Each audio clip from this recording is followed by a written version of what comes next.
ಅಷ್ಟೇ ಅದನ್ನ ಆಹಾರಗಳನ್ನ ನೋಡ್ತಾ ಇದ್ದಾರೆ. ಅಶ್ವಿಂದ ಯಾರು ಆಹಾರ ನೋಡ್ತಾ ಇಲ್ಲ. ಅಶ್ವಾದಾಗ ಯಾರಾದ್ರೂ ಅನ್ನ ತಿಂತಾ ಇದ್ದೀರಾ? ಯಾರು ತಿಂತಾರೆ? ಕತೆಗಳನ್ನ ತುಂಬಾ ಚೆನ್ನಾಗಿ ತುಂಬಾ ಗ್ರಂಥಗಳಲ್ಲಿ ಬರೆದಿಟ್ಟಿದ್ದಾರೆ. ಗ್ರಂಥದ ಕತೆಗಳನ್ನೇ ಇಟ್ಕೊಂಡು ಕಾಲ ಕಳೀತಾ ಇದ್ದೇವೆ ಬಿಟ್ರೆ ಪುರಾಣ ಪುಣ್ಯ ಕತೆಗಳನ್ನ ತುಂಬಾ ಚೆನ್ನಾಗಿ ಹೇಳ್ತಾ ಇರ್ತೇವೆ. ಅದು ನಿಜವಾಗ್ಲೂ ಅಶ್ವನ್ನ ಯಾರಾದ್ರೂ ಅನುಭವಿಸಿದೇವ? ಈಗ ನನ್ಗೆ ಅಶ್ವಾಗಿದೆಯಾ ಅಂತ ಯಾರು ಅಶ್ವಾಗಿದೆ ಅಂತ ತಿಂತಾ ಇಲ್ಲ. ಟೈಮು ಬೆಳಗ್ಗೆ ತಿನ್ಬೇಕು, ಸಂಜೆ ತಿನ್ಬೇಕು, ರಾತ್ರಿ ತಿನ್ಬೇಕು, ಬ್ರೇಕ್ಫಾಸ್ಟ್, ಲಂಚ್ ಎಲ್ಲವನ್ನೂ ಬ್ರೇಕ್ ಮಾಡಬೇಕು. ಅಶ್ವಾದಾಗ ಅನ್ನ ತಿಂದ್ರೆ ನಮ್ಗೆ ಆರೋಗ್ಯ ಕೆಡಲ್ಲ ಅನ್ನೋದು. ಏನ್ ತಿಂದ್ರು ಕೆಡಲ್ಲ. ಏನ್ ತಿಂದ್ರು ನೀವು ಅಳಸಿದ್ದು ಹೇಳ್ತಿರಲ್ಲ, ಏನು ಆಗಲ್ಲ, ಅದು ಪರ್ಮಿಟ್ ಆಗ್ತಿರ್ತದೆ ಅಷ್ಟೇ, ಬೇರೆ ನಮ್ಮಲ್ಲಿ ಅಗ್ನಿ ಇಲ್ಲ, ಸತ್ತೋಗಿದೆ, ತುಂಬಿ ಏನು ಸಿಕ್ಕಿದ್ದಲ್ಲ ತುಂಬಿ ತುಂಬಿ ತುಂಬಿ ತುಂಬಿ ಹಣ್ಣು ಮಾಡಿ ಕೂತಿದ್ದೇವೆ. ಫಸ್ಟ್ ಮಾಡ್ಬೇಕಾಗ್ಯದು ಅಶ್ವನ ಅನುಭವಿಸ್ಬೇಕು. ಯಾರೂ ತಯಾರಿಲ್ಲ ಒಂದು. ಆಮೇಲೆ ಸೀಸನ್ ಫುಡ್ಗಳಿದೆಯಲ್ಲ ಅದು ಮಾತಾಡೋದೇ ಇಲ್ಲ ನಾವು. ಯಾಕೆಂದ್ರೆ ಅದನ್ನ ತಗೊಳ್ಳೋ ತಿನ್ನೋ ಅಂತ ಹೇಳ್ಬೇಕಿದೆ. ಕರಳು ಎಷ್ಟು ಜನಕ್ಕೆ ಕರಳಿನ ಕೂಗು ಕೇಳ್ತಾ ಇದೆ?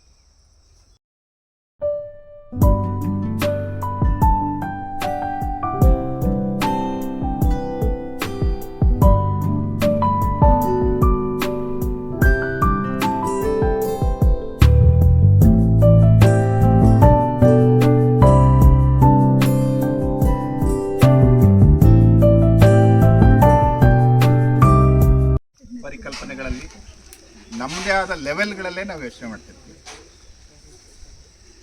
ಆಹಾರದ ಲೆವೆಲ್ ಇದೆಯಲ್ಲ, ನಮ್ಮದೇ ಲೆವೆಲ್ಗಳಲ್ಲಿ ನಾನು ಹೆಂಗಿದ್ದೀನಿ ಆ ಕಂಫರ್ಟ್ ಝೋನಲ್ಲೇ ಅಷ್ಟೇ ಅದನ್ನ ಆಹಾರಗಳನ್ನ ನೋಡ್ತಾ ಇದ್ದೇವೆ. ಅಶ್ವಿಂದ ಯಾರು ಆಹಾರ ನೋಡ್ತಾ ಇಲ್ಲ. ಅಶ್ವಾದಾಗ ಯಾರಾದ್ರೂ ಅನ್ನ ತಿಂತಾ ಇದ್ದೀರಾ? ಯಾರು ತಿಂತಾರೆ? ಕತೆಗಳನ್ನ ತುಂಬಾ ಚೆನ್ನಾಗಿ ತುಂಬಾ ಗ್ರಂಥಗಳಲ್ಲಿ ಬರೆದಿಟ್ಟಿದ್ದಾರೆ. ಗ್ರಂಥದ ಕತೆಗಳನ್ನೇ ಇಟ್ಕೊಂಡು ಕಾಲ ಕಳೀತಾ ಇದ್ದೇವೆ ಬಿಟ್ರೆ ಪುರಾಣ ಪುಣ್ಯ ಕತೆಗಳನ್ನ ತುಂಬಾ ಚೆನ್ನಾಗಿ ಹೇಳ್ತಾ ಇರ್ತೇವೆ. ಅದು ನಿಜವಾಗ್ಲೂ ಅಶ್ವನ್ನ ಯಾರಾದ್ರೂ ಅನುಭವಿಸಿದೇವ? ನನ್ನ ಹಣಕಾಸಿನ ಸ್ಥಿತಿನ ಅಷ್ಟೇ ನಾನು ನೋಡ್ತಾ ಇದ್ದೇನೆ ಬಿಟ್ರೆ ಅದರಿಂದ ಕೆಳಗೆ ತಯಾರೇ ಇಲ್ಲ. ಇನ್ನ ಮೇಲಕ್ಕೆ ಹೋಗಕ್ಕೆ ನೋಡ್ತೀನಿ ಹೊರತು ಅಲ್ಲಿಂದ ಕೆಳಗೆ ಬಿಟ್ಟು ನನ್ನ ಆಹಾರ ಏನಿದೆ, ನೇಚರಿಗೆ ಏನು ಕೊಟ್ಟಿದೆ, ಈಗ ನನಗೆ ಅಶ್ವಾಗಿದೆಯಾ ಅಂತ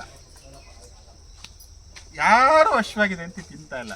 ಟೈಮು ಬೆಳಗ್ಗೆ ತಿನ್ಬೇಕು, ಸಂಜೆ ತಿನ್ಬೇಕು, ರಾತ್ರಿ ತಿನ್ಬೇಕು, ಬ್ರೇಕ್ಫಾಸ್ಟ್, ಲಂಚ್ ಎಲ್ಲವನ್ನೂ ಬ್ರೇಕ್ ಮಾಡಬೇಕು.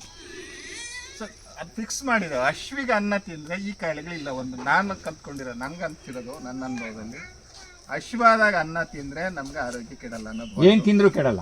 ಏನ್ ತಿಂದ್ರು ನೀವು ಅಳಸಿದ್ದು ಹೇಳ್ತಿರಲ್ಲ, ಏನು ಆಗಲ್ಲ, ಅದು ಪರ್ಮಿಟ್ ಆಗ್ತಿರ್ತದೆ ಅಷ್ಟೇ, ಬೇರೆ ಏನಲ್ಲ. ಈಗ ಬೆಳಿಗ್ಗೆ ಎದ್ದು ಅಲಸಂದ ತಿಂದುಬಿಟ್ರೆ ಆದಾಗ ಎಷ್ಟು ಜನ ಬೀದಿನಲ್ಲಿ ಅಲಸದನ್ನ ತಿಂತಾ ಇದಾರೆ. ಹೇಗಿದ್ರಲ್ವ ಅಶ್ವಾದಾಗ ತಿಂತಾರ? ಯಾರಾದ್ರೂ ನೋಡಿದಿರಲ್ಲ ಅವ್ರು ತಿಂತಾ ಇರೋದು ಬಸ್ ಸ್ಟ್ಯಾಂಡ್ ವಾಸನೆ ಬರ್ತಾ ಇರುತ್ತೆ. ತಿಂತಾರೆ ಅವರು. ಯಾಕೆ ಬದುಕಿದಾರೆ ಅವರು? ಸುಟ್ಟ ಹಸುವಿದೆ, ಬೆಂಕಿ ಇದೆ, ಅಲ್ಲಿ ಸತ್ತೋಗಿದೆ.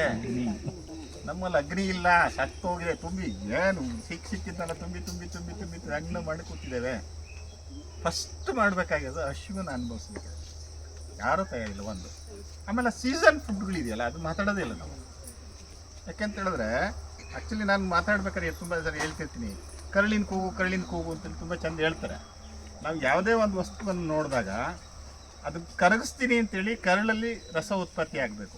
ನಾನು ಓದ್ಕೊಂಡಿರೋಂಥ ತಿಳ್ಕೊಂಡಿರೋಂಥದ್ದು ನಾನು ಡೈಜೆಸ್ಟ್ ಮಾಡ್ತೀನಿ, ಅದನ್ನ ತಗೊಳ್ಳೋ ತಿನ್ನೋ ಅಂತ ಹೇಳ್ಬೇಕಿದೆ. ಕರಳು ಎಷ್ಟು ಜನಕ್ಕೆ ಕರಳಿನ ಕೂಗು ಕೇಳ್ತಾ ಇದೆ? ಈಗ ನಾಟಕದ ಕರಳಿನ ಕೂಗುಗಳು ಜಾಸ್ತಿ ಆಗ್ತಾ ಇದೆ. ಅದನ್ನು ಬೇರೆ ಬೇರೆ ಥರದಲ್ಲಿ ಹೇಳ್ತಾ ಹೋಗ್ತಾ ಇದ್ದಾರೆ. ಅದು ಕೇಳಿದಾಗ ನೀವು ವಿಷ ಹಾಕಿ ಅಲ್ಲಿ ಡೈಜೆಸ್ಟ್ ಮಾಡ್ಕೊಳ್ತದೆ, ಅದು ಗೊತ್ತಿದೆ. ಇದಾಗಲೇ ಇಲ್ಲ. ನಾವು ತುಂಬ ಏನೇನೋ ಆಮೇಲೆ ಸೀಸನ್ ವೈಸ್ ಯೋಚನೆ ಮಾಡ್ತಾನೆ ಇಲ್ಲ. ಆ ಸೀಸನಿಗೆ ಕರೆಕ್ಟಾಗಿ ನೇಚರ್ ಕೊಟ್ಟಿದೆ ನಮಗೆ. ಯಾವ ಪ್ರಾಣಿ ಪಕ್ಷಿಗಳು ಕೂಡಿರ್ತಾ ಇದೆ? ಯಾಕೆ 365 ದಿನ ಅನ್ನ ತಿಂದು ಸಾಯ್ತಾ ಇದೀವಿ ನಾವು? ರಾಗಿ ತಿಂದು ಸಾಯ್ತಾ ಇದೀವಿ, ಅಥವಾ ಗೋಧಿ ತಿಂದು ಸಾಯ್ತಾ ಇದೀವಿ? ಆ ಸೀಸನಬಲ್ ಫುಡ್ ಬಗ್ಗೆ ಯೋಚನೆ ಮಾಡ್ತಾ ಇಲ್ಲ ಯಾಕೆ? ಆಮೇಲೆ ನಾವು ಎಲ್ಲರೂ ಏನು ಕತೆ, ನಮ್ಮ ಸಮಸ್ಯೆ ಅಂತ ಹೇಳಿದ್ರೆ ಅಲ್ಲಿರೋದು ಅವನ ಪಕ್ಕ ತೋಟದಲ್ಲಿ ಇರೋದು ನನ್ನ ತೋಟದಲ್ಲಿ ಇಲ್ಲ. ನಿನ್ನ ತೋಟದಲ್ಲಿ ಏನಿದೆ, ನಿನ್ನ ತಟ್ಟೆಯಲ್ಲಿ ಏನಿದೆ ಅಂತ ಯಾರು ಯೋಚನೆ ಮಾಡ್ತಾ ಇದೀವ? ಬೇರೆಯವ್ರ ತಟ್ಟೆಗಳನ್ನೇ ನಾವು ಎಲ್ಲರೂ ಕೂಡ ಕಂಪೇರ್ ಮಾಡ್ತಾ ಇದ್ದೇವೆ. ಅವನ ತಟ್ಟೆಯಲ್ಲಿ ಅದಿದೆ, ಅವನು ಅಲ್ಲಿ ತಿಂತಾವನೆ, ಅವನು ಅದ್ರಲ್ಲಿ ಓಡಾಡ್ತಾವನೆ, ಅವಂದು ಅಂತ ಅಂದ್ಕೊಂಡು ನಾವು ಅದನ್ನು ಮೀರಿ ಆಚೆ ಹೋಗ್ತಾ ಇದ್ದೇವೆ. ಆರೋಗ್ಯ ಸಮಸ್ಯೆ ಮಾಡ್ಕೊಳ್ತಾ ಇದ್ದೇವೆ. ಅವ್ನು 5 ಸ್ಟಾರ್ಗೆ ಹೋಗ್ತಾನೆ, ನಾನು 7 ಸ್ಟಾರ್ಗೆ ಹೋಗ್ತೀನಿ. ಅವ್ನು ಬೆಳಿಗ್ಗೆ ಎದ್ದು ಹೋಟ್ಲಲ್ಲಿ ತಿಂತಾನೆ, ನಾನು ತಿನ್ನಬಾರ್ದು. ಈ ಥರದ್ದು ಒಂದು ನಮ್ಮ ಆಲೋಚನೆ, ನನ್ನ ಉದ್ದೇಶ ಇಷ್ಟೇ ಇರೋದು. ನಮ್ಮ ಆಲೋಚನೆಗಳಿದೆಯಲ್ಲ ಅದನ್ನು ಬದಲಾಯಿಸ್ದೇನೆ ಎಲ್ಲ ಪುರಾಣ ಪುಣ್ಯಕಥೆಗಳನ್ನು ಕೂಡ ನೀವು ವಿಶ್ವವಾದಾಗ ತಿನ್ನಕ್ಕೆ ಶುರು ಮಾಡ್ಕೊಳ್ಳಿ. ಯಾಕಂದ್ರೆ ನಮ್ಮ ಎಲ್ಲ ಹಿರಿಯರು ಮಾಡಿದ್ದದೇನೆ, ಅಶ್ವವಾದಾಗ ಹೊಟ್ಟೆ ತುಂಬ ಊಟ ಮಾಡೋದು. ಈಗ ನಾವು ಹಂಗಲ್ಲ, ಕಣ್ಣು ತುಂಬ ನಿದ್ದೆ ಬರೋದು ಅವಾಗ. ಕೊಂಡು ತುಂಬ ನಿದ್ದೆ ಮಾಡೋರು. ಬೆಳಗು ಏನು ಜಗತ್ತು ಹೋದ್ರು ಬೆಳಿಗ್ಗೆ ಇರೋರು. ಈಗ ಅಮೃತ ತಿಂದ್ರೆ ನಿದ್ದೆ ಬರಲ್ಲ. ಯಾಕೆ ಬರ್ತಾ ಇಲ್ಲ? ನಾವು ಅಮೃತ ಅಂತ ಅಂದ್ಕೊಂಡಿರೋದು ಏನನ್ನು ಅಂದ್ಕೊಂಡಿದ್ದೇವೆ? ನಿಜವಾದ ಅಮೃತನ ಅದು? ಈ ಥರದ್ದು ನನ್ನ ಉದ್ದೇಶ ಮಾನಸಿಕವಾಗಿ. ಯಾಕಂದರೆ ದೇಹಕ್ಕೆ ನಮ್ಮ ಡಾಕ್ಟರ್ಗಳು ಹೇಳಿದರು 80 ಕಾಯಿಲೆ ಬರ್ತದೆ. ಇಡೀ ಜಗತ್ತಲ್ಲಿ ಇವತ್ತವರೆಗೂ ಔಷಧಿ ಕಂಡುಹಿಡಿದಿಲ್ಲ. ಔಷಧಿ ಕೊಡೋದು ಡಾಕ್ಟ್ರೇ, ಓಡ್ ಬರ್ತಾ ಇದೆ, ಸ್ವಲ್ಪ ಒಂದು ಅಡ್ಡ ಹಾಕೋದು, ಮುಂದಕ್ಕೆ ಬರಬಾರ್ದು ಅಂತ ಅಡ್ಡ ಹಾಕೋದು. ಇಡೀ ಜಗತ್ತು ಕ್ಯೂರ್ ಮಾಡ್ಲಿಕ್ಕಲ್ಲ ಕೊಡ್ತಾ ಕ್ಯೂರ್ ಇರೋದು. ಮಾಡಕ್ ಸಾಧ್ಯ ಇಲ್ಲ. ಜಗತ್ತಲ್ಲಿ ಒಂದು ಸಣ್ಣ ಜೀವಿನ ಸಾಯಿಸೋಕ್ಕೂ ಸಾಧ್ಯ ಇಲ್ಲ, ಅದನ್ನ ಹುಟ್ಟಾಕೋದಕ್ಕೂ ಸಾಧ್ಯ ಇಲ್ಲ. ಇದು ನಮ್ಗೆ ಅರ್ಥ ಆಗಿರುವಂಥದ್ದು. ಸೊ ಅದನ್ನು ವೇಗನ ತಡಿತಾನೆ. ತಡೆದಾಗ ಏನಾಗುತ್ತೆ, ನಮಗೆ ರಿಲೀಫ್ ಅಂತ ಅನ್ಸುತ್ತೆ. ಅದನ್ನು ನಾವು ಮಾಡ್ತಾ ಇರೋದೇನು? ಯೋಚನೆನೇ ಮಾಡ್ತಾ ಇಲ್ಲ ನಾವು. ಬೇರೆಯವ್ರಿಗೆ ಹೋಲಿಸಿ ನಾವು ಹಾಳು ಮಾಡ್ಕೊಳ್ತಾ ಇದ್ಬಿಟ್ರೆ, ಸೊ ನಾವು ಅದಕ್ಕೆ ಹೇಳ್ತಾ ಇರೋಂಥದ್ದು, ಫಸ್ಟು ನಾವು ಯೋಚನೆ ಮಾಡ್ಬೇಕಾಗಿರೋದು ಈ 80 ಕಾಯಿಲೆಗಳಿದೆಯಲ್ಲ. ಸೊ ಕಾಯಿಲೆ ಬಗ್ಗೆ ಯೋಚನೆ ಮಾಡೋದು ಬೇಡ. ಈ 80 ಕಾಯಿಲೆಗೆ ಇಡೀ ಜಗತ್ತಲ್ಲಿ ಹಾಸ್ಪಿಟ್ಲ್ಗಳಿಲ್ಲ. 1,500 ಕಾಯಿಲೆ ಹಿಂಗಿದೆ ತಲೆಯಲ್ಲಿರೋ 1,500 ಕಾಯಿಲೆ. ಅದಕ್ಕೋಸ್ಕರನೇ ಅವರು ಸೂಪರ್ ಸ್ಪೆಷಾಲಿಟಿ ಮಾಡಿದ್ದು, ದೊಡ್ಡ ಬಿಲ್ಡಿಂಗ್ಗಳು ಮಾಡಿದ್ದು, ದೊಡ್ಡ ಇನ್ಫ್ರಾಸ್ಟ್ರಕ್ಚರ್ನೆಲ್ಲ ರೆಡಿ ಮಾಡಿದ್ದು. ಏನಕ್ಕೆ ಅಂದರೆ ಇಲ್ಲಿ ಕಾಯಿಲೆ ಇದೆ ಅಂತ ಗೊತ್ತಾಗಿದೆ ಅವರಿಗೆ. ಈ ಕಾಯಿಲೆಗೆ ಹಾಸ್ಪಿಟ್ಲ್ಗಳಿರೋದು. ಇದು ನಮ್ಗೆ ಯಾವತ್ತು ಅರ್ಥ ಆಗಬೇಕು? ಇದು ಅರ್ಥ ಆಗಬೇಕು ಅಂತ ಹೇಳಿದ್ರೆ, ಸೊ ನಾವು ನೆಲಮೂಲ ಇಳಿತಾ ಇಲ್ಲ. ಈಗ ನಮ್ಮ ಅಜ್ಜ ಯಾರ ಕುರಿಕಾಯನ್ನು ಹೇಳ್ತೀವಿ, ಗುರುವೇ ಇನ್ನೊಂದು ಅರ್ಧ ಗಂಟೆ 1 ಗಂಟೆಯಲ್ಲಿ ಮಳೆ ಬರ್ತದೆ ಅಂತ ಹೇಳೋನು ಕೂತ್ಕೊಂಡು, ಅವನಿಗೆ ಭೂಮಿ ಸಂಬಂಧ ಇತ್ತು, ಮೋಡದ ಸಂಬಂಧ ಇತ್ತು. ಎಲ್ಲಿ ಸಂಬಂಧ ಉಳಿಸ್ಕೊಂಡಿದ್ದೀವಿ ನಾವು? ಸಂಬಂಧ ಎಲ್ಲವೂ ನೇಚರ್ ಬಗ್ಗೆ ತುಂಬ ಮಾತಾಡ್ತೀವಿ. ಎಷ್ಟು ಜನ ನೇಚರ್ ಜೊತೆಗೆ ಇದ್ದೇವೆ ನಾವು? ಎಷ್ಟು ಬೆರೆದಿತಾ ಇದ್ದೇವೆ? ಸೊ ಪಕ್ಕದಲ್ಲಿ ಏನೋ ಮಾಡ್ದ ಅಂತೇಳಿ ನಾನು ಮಾಡಕ್ಕೆ ಹೋಗೋದಲ್ಲ. ನನಗೆ ಅನಿಸಿರೋದಿದೆ. ನಾನೀಗ ನನ್ನ ತೋಟದಲ್ಲಿ ಈಗ 38 ಮಾವಿದೆ, ಮಾವಿನ ಮರಗಳು. ಅಷ್ಟು ಕಾಯಿ ಬಿಡುತ್ತದೆ, ಆಯಿತಾ? ಸೊ ನನ್ನ 27 ಇದಿದೆ, ಯಾವುದು ಸಪೋಟ ಇದೆ, ಅಷ್ಟು ಕಾಯಿ ಬಿಡ್ತದೆ. ಸೊ ಯಾರಿಗೂ ಕೊಡಲ್ಲ. ಅಂದರೆ ಕೊಡಲ್ಲ ಅಂತಲ್ಲ, ಬಂದವ್ರು ಕಿತ್ಕೊಂಡು ಹೋಗ್ತಾರೆ ಒಂದಷ್ಟು ಅಕ್ಕಿ ಪಕ್ಷಿಗಳು ತಿಂತಾ ಇರ್ತದೆ. ನಾನು ಒಂದಷ್ಟು ತಿಂತಾ ಇದ್ದೇನೆ. ನಾನು ಖುಷಿಯಾಗಿರೋಕೆ ಹಾಕಿರೋದು ಅದು. ಸೊ 4 ನೇರಳೆ ಮರಗಳಿದೆ, 4 ಹುಣಸೆ ಮರಗಳಿದೆ.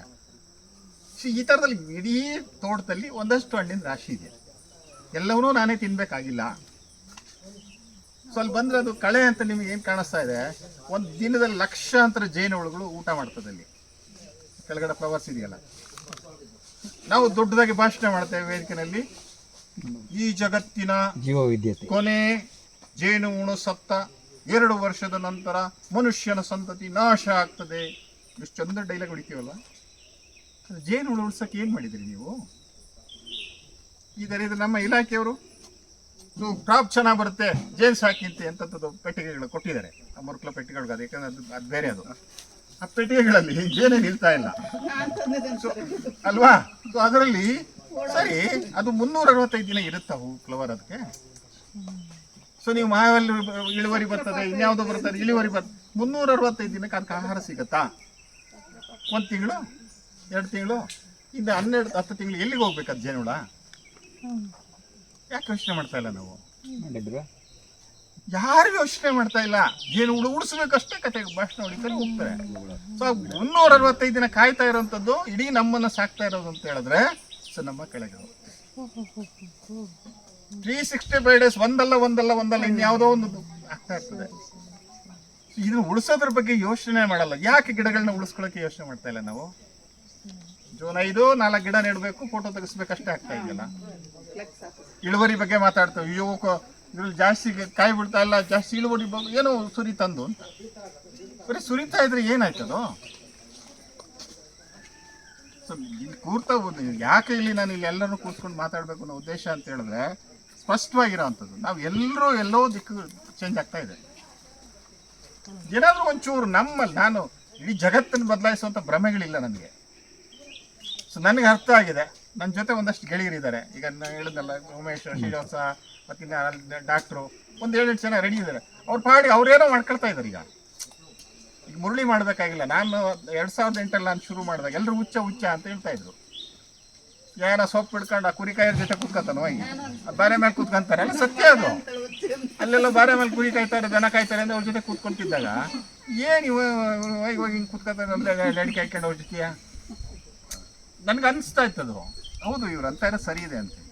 ಸೊ ಇವತ್ತು ನನ್ನನ್ನು ಮೀರಿಸುವಷ್ಟು ಸೊಪ್ಪಿನ ಜನ ಬೆಳೆದಿದ್ದಾರೆ. 100 ಜನ ಸೊಪ್ಪಿನ ಬಗ್ಗೆ ಮಾತಾಡ್ತಾ ಇದ್ದಾರೆ. ನೀವು ಯಾವುದೇ ಮೊಬೈಲ್ ತೆಗೀರಿ, ಎಲ್ಲರೂ ಗೊತ್ತಿದೆ ಗೊತ್ತಿಲ್ಲ ಬೇಕಿಲ್ಲ ನಂಗದು. ನನಗೆ ಆ ಸೊಪ್ಪುಗಳನ್ನು ಕಾಣಿಸ್ತಾ ಇದ್ದಾರೆ. ಒಂದು ಮೀಡಿಯಾದ ಮೂಲಕ ಅದನ್ನ ಇದಾಗ್ತಾ ಇದೆಯಲ್ಲ. ಆಮೇಲೆ ಬೇರೆ ಬೇರೆ ರೀಜನ್ ಇಂದ ಬೇರೆ ಬೇರೆ ಸೊಪ್ಪುಗಳನ್ನ ಏನೋ ಒಂದು ಅವನಿಗೆ ಗೊತ್ತಿರೋದು. ಪಾಪ ಮಾಡೋರ್ಗೆ ಏನು ಗೊತ್ತು, ನನಗೆ ಅರ್ಥ ಆಗಿದೆ ಅದು. ನನಗೆ ಅದು ಬೇಕಿಲ್ಲ. ಬಟ್ ಸೊಪ್ಪು ಡಿಸ್ಪ್ಲೇ ಆಗ್ತಾ ಇದೆ. ಸೊಪ್ಪು ಸತಿ ತಿಂದು ಬದುಕಕ್ಕೆ ಸಾಧ್ಯ ಇದೆ ಅನ್ನೋಂಥದ್ದು ಆಗ್ತಾ ಇದೆಯಲ್ಲ. ಸೊ ಈ ಎಲ್ಲ ಖುಷಿಗಳ ನಡುವೆ ಇಲ್ಲಿ ಕೂತ್ಕೊಳ್ಳೋಣ. ಏನು ಸಾಧ್ಯತೆ ಇದೆ? ನಾನು ಏನೋ ಮಾಡಿದ್ದೀನಿ ಅಂತಲ್ಲ, ಇಲ್ಲಿ ಏನು ಮಾಡಬೇಕು ಅಂತ ನಿಮ್ಮನ್ನು ಸೇರಿಸ್ಕೊಂಡಿರೋಂಥ. ಸೊ ಇದು ಮಾಡಬೇಕು ಅಂದ್ರೆ ನೆಕ್ಸ್ಟ್ ನಾನೇನು ಮಾಡಬೇಕು? ಈಗ ಒಂದು 20 ಜನ ಸಾಕು ಕೂತ್ಕೊಂಡು ಹಿಂಗೆ ಮಾತಾಡೋಣ ಅಂತ ಹೇಳ್ತಾ ಇದ್ದೀನಿ. ಸರಿ, ನೆಕ್ಸ್ಟ್ ಬಂದು ಬರ್ತಾರೆ, ಮತ್ತಿನ್ನೊಂದು 20 ಜನ ಬೇಕು. ಸೊ ಬಂದಾಗ ಏನೆಲ್ಲ ವ್ಯವಸ್ಥೆಗೆ ಬೇಕಾಗತ್ತೆ, ಏನು ಮಾಡ್ಬೋದಿದೆ, ಇದನ್ನು ಯೋಚನೆ ಮಾಡೋಕ್ಕೋಸ್ಕರ ನಿಮ್ಗೆ ಕೂರಿಸ್ಕೊಂಡಿದ್ದೀವಿ. ಇನ್ನು ವ್ಯವಸ್ಥಿತವಾಗಿ ಆಗಬೇಕಾಗತ್ತೆ ಮತ್ತು ಹೆಚ್ಚು ಅವ್ರಿಗೆ ಹೋಗ್ಬೇಕಾಗತ್ತೆ. ಈಗ ನಾವು ಮಳೆಗೆಳೆ ಬರ್ತದೆ, ಅದು ಗೊತ್ತಿಲ್ಲ ಏನು ಮಾಡಬೇಕು ಅಂತೇಳಿ ಎಲ್ಲರೂ ಯೋಚನೆ ಮಾಡಿ ಇದನ್ನು ಮುಂದೆ ತಗೊಂಡೋಗೋಣ ಅಂತ ಹೇಳಿದ್ರೆ ಓಕೆ. ಈಗ ಯಾರ ಗೆಳೆಯರು, ಈಗ ನನಗೆ ಹೇಳಿದೆ, ಒಂದು 3 ಜನ ಗೆಳೆಯರು ಸಪೋರ್ಟ್ ಮಾಡಿದರು. ಸೊ ನನಗೆ ಅಕ್ಷಯ ಕಲ್ಪದ ಗೆಳೆಯರು ಇಲ್ಲ ಸರ್ ನೀವು ಮಾಡ್ತಾರೆ ಸರ್ ಇದೆ ಮಾಡಿ ಅಂತ ಹೇಳಿದರು. ಇನ್ನು ಇನ್ನೊಬ್ರು ಮೈಸೂರು ಗೆಳೆಯ ಒಬ್ಬರು ಮಾಡಿದರು. ಇಲ್ಲ ನಾನು ರಿಂಗ್ಗಳನ್ನ ನಾನು ತಂದು ಕೊಡ್ತಿರಪ್ಪ, ನನ್ನ ಜವಾಬ್ದಾರಿ ಅದು.